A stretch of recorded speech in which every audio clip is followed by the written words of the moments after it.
Triple R చిత్రం తర్వాత రామ్ చరణ్ నుంచి వచ్చిన 2 సినిమాలు కూడా బాక్సాఫీస్ వద్ద ఘోర పరాజయం పాలయ్యాయి. ఇందులో భారీ బడ్జెట్తో వచ్చిన గేమ్ చేంజర్ గురించి అయితే వేరే చెప్పాల్సిన పని లేదు. ఈ చిత్రం కోసం రామ్ చరణ్ దాదాపు 3 ఏళ్ల సమయాన్ని కేటాయించడంతో ఫ్యాన్స్ కూడా కాస్త డిసప్పాయింట్ అయ్యారు.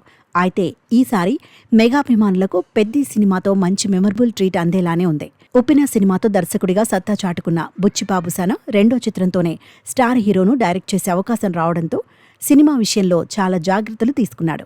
రీసెంట్గా చరణ్ పుట్టినరోజు సందర్భంగా ఈ చిత్ర టైటిల్ను రివీల్ చేసిన చిత్ర యూనిట్ శ్రీరామనవమి కానుకగా ఫ్యాన్స్కు అదిరిపోయే గిఫ్ట్ ఇచ్చారు.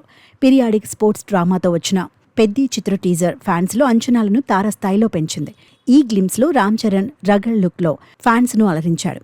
ఈ టీజర్లో ఫ్యాన్స్ను బాగా ఆకట్టుకున్న shot Ram Charan batting scene సీన్ గ్లిమ్స్కు హైలైట్గా నిలిచింది. టీజర్లో Ram Charan screen presence, Buchibabu visual making, A R Rahman background స్కోర్కు మంచి మార్కులు పడ్డాయి. రంగస్థలం, త్రిబుల్ ఆర్ చిత్రాల తర్వాత రామ్ చరణ్ పేరు పెద్ది సినిమాతో మరోసారి మారుమ్రోగుతుందంటున్నారు మెగా ఫ్యాన్స్.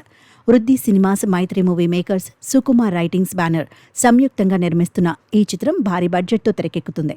ఈ గ్లిమ్స్తో పెద్ది సినిమా సోషల్ మీడియాలో ట్రెండ్గా మారడంతో రామ్ చరణ్ ఫ్యాన్స్ దీన్ని ఒక పండుగలా సెలబ్రేట్ చేసుకుంటున్నారు. ఎన్నో అంచనాలతో రాబోతోన్న ఈ చిత్రం వచ్చే ఏడాది మార్చి 26న ప్రపంచవ్యాప్తంగా విడుదల కాబోతోంది.